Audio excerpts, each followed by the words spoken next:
This is the story of a man named Stanley. All right. Stanley worked for a company in a big building where he was employee number 427.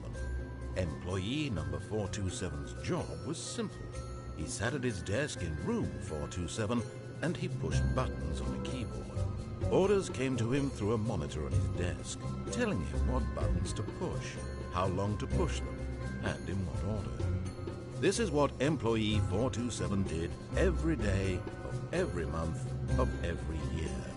And although others might have considered it soul-rending, Stanley relished every moment that the orders came in, as though he had been made exactly for this job. And Stanley was happy. And then one day, something very peculiar happened. Something that would forever change Stanley. Something he would never quite forget. He had been at his desk for nearly an hour when he realized that not one single order had arrived on the monitor for him to follow. No one had showed up to give him instructions, call a meeting, or even say hi.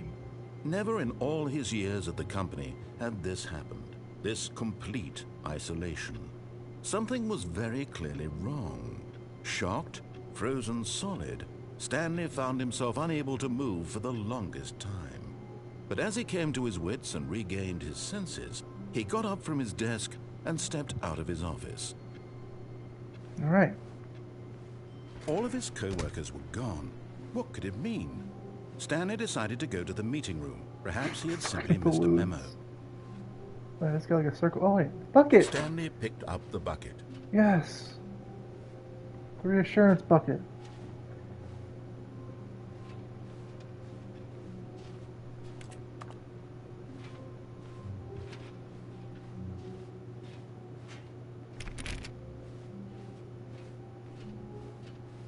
Stanley clutched the bucket tightly to his chest and entered the door on his left.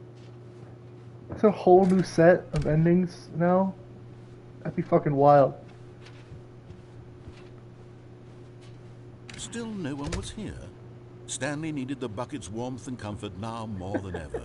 Perhaps his boss's office was where he'd find answers. Yes. Oh, Stanley, can you feel it? The broom closet. It wants the bucket. You can feel that, can't you? The aura of jealousy? It's as clear as day. This broom closet believes it deserves the bucket. No. I can really feel it now. It's a bucket. It belongs in a broom closet. That's what the broom closet is trying to say here. It's supposed to go with the other cleaning supplies. Good for you, Stanley. Don't give in. Don't hand over the bucket. I know how hard it must be, given the pressure that the broom closet is putting on your shoulders right now, but you have to be strong. This is your bucket. This is your companion and lifelong friend. You can't hand it over. Oh no. We're getting into name-calling now, it seems. Is this how low the broom closet has sunk? I'm that not it has giving to the resort to bucket. this stream of petty insults simply in order to get you to hand over the bucket?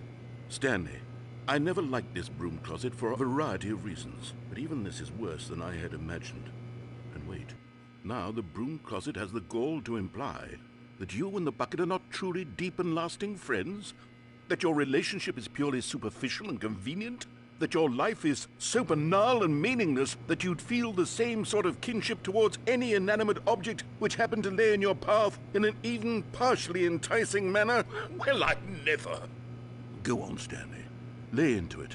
Really tell the broom closet off for its demeaning comments. My Expand fucking on bucket! the wide variety of experiences you and the bucket have shared together.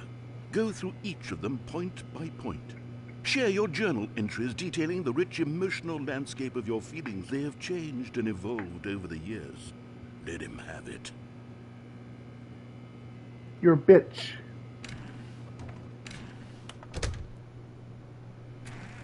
Okay, I've got you something which I think will help settle this debate once and for all. Here we go. Oh. There. Now it's settled. No more debate, no more Yeah, look. discussion. Property Take a May. hike broom closet Property with all Stanley. your meandering philosophical Mine. diatribes about the nature of cleaning supplies and their relationship to broom closets in the natural order of things.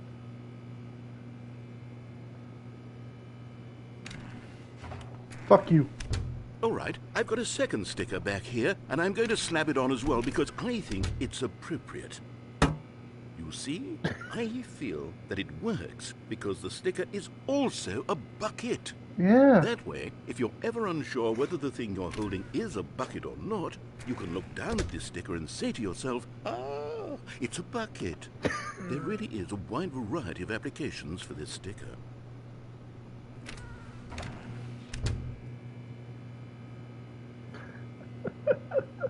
You know what? I could take the name-calling and the dismissal of your kinship with the bucket, but now the broom closet is just giving us the silent treatment. And to be honest, I'm sick of the pettiness on display. You can stay here all you like, but I've had it with this impetulant room of cleaning supplies. Easily the most childish such room I've ever been in. I'll see you outside, and we can get on with the story about you and your bucket. Yeah, fuck the broom closet. I hate the broom closet.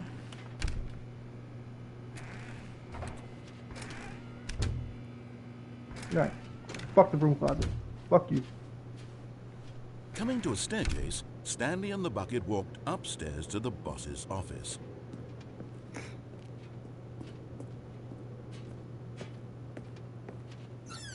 It's in here now.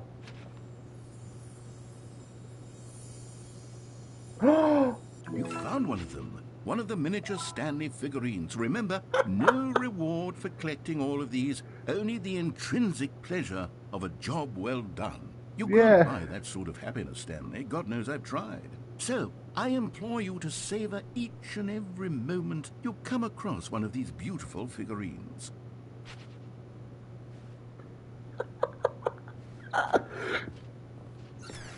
Oh my god.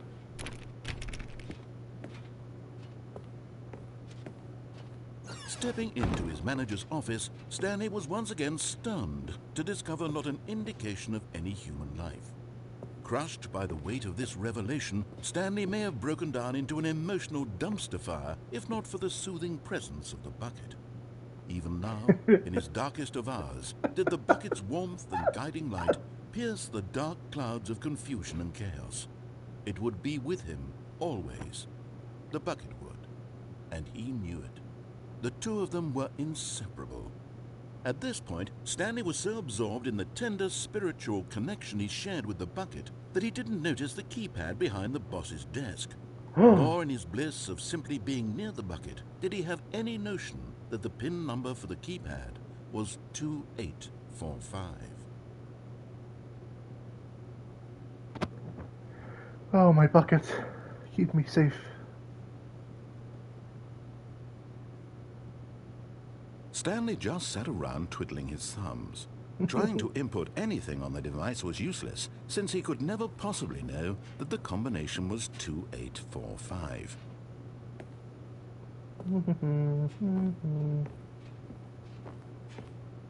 Oh, piano. 2845.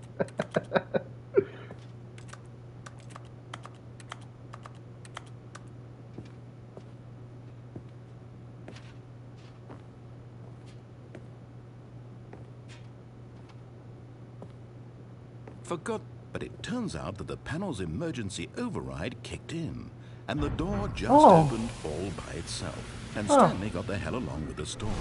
Well, whoop-de-doo. Wow. Oh my god.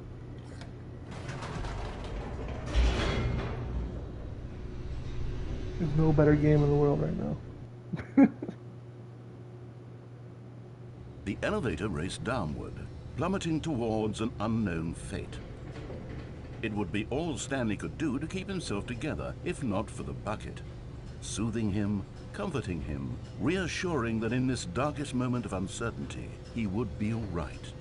The bucket is here for you, Stanley. Everything will be fine.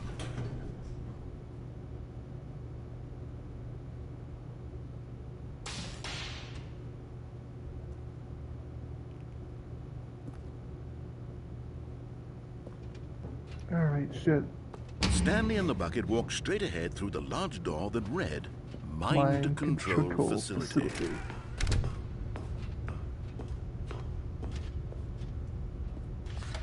The lights rose on an enormous room packed with television screens.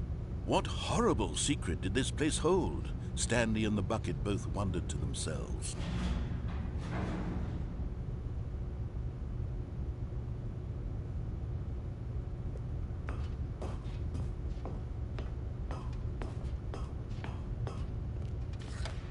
The monitors jumped to life, and Stanley nearly dropped the bucket in shock.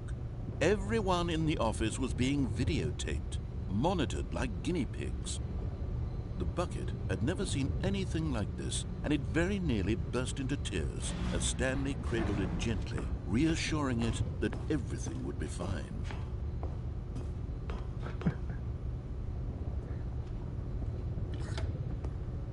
Was the bucket under the mind control facility's influence as well? Had the bucket been told to do things it didn't wish to do? What kinds of things does a bucket want to do or not want to do in the first place? These questions raced furiously in Stanley's feeble mind. No! He screamed into the bucket. He couldn't accept it. His own life in someone else's control, never! Never. He squeezed the bucket tighter. His one friend in the entire world. At this point, he could trust no one except for the bucket.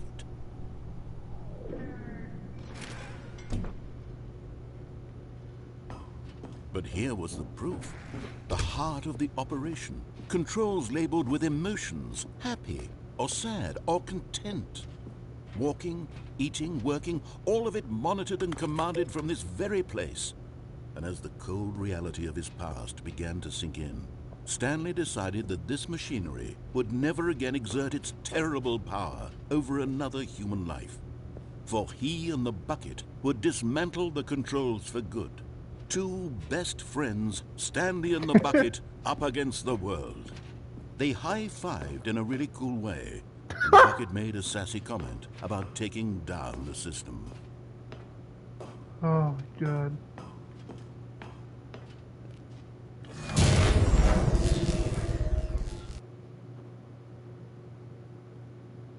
Stanley and the bucket waited in blackness. Was it over? Yes, they had done it. Stanley and the bucket had defeated their greatest and darkest enemy, freed themselves from the tyrannical grip of the evil mind control machine. Freedom was now mere moments away. Excitedly, the two of them began to discuss the kind of life they wanted to live once they stepped through this massive door. The bucket wanted to learn to roller skate. Stanley wanted to sneeze in every country on Earth. Both of them wanted to begin watching a movie, any movie, but then stop it halfway through and begin watching it in reverse from the end. What? True, it was a simple life they envisioned, but it was one they'd lived together, with one another to lean on, to trust, to support. What? Wait. What was happening? Why had the door stopped? Was Stanley and the bucket not about to be freed? An unbearable silence filled the room, lingering in uncertainty, until finally the truth hit Stanley square in the face. This building did not want the bucket to leave. Even the facility itself recognized the incredible calming presence of the bucket, needed the soothing warmth of the bucket, would go to any lengths not to part with the bucket. No, no, no. Stanley can't leave this place, not while he has such a precious bucket in his arms. Not while this building has anything to say about it. No. Stanley realized he would never again leave this very room. But at least he has the bucket. To be trapped eternally in darkness isn't really so bad, Stanley thought to himself. As long as I have my bucket with me, right? I'll be okay, won't I? Stanley gulped. Very soon now, he was about to find out. What the fuck?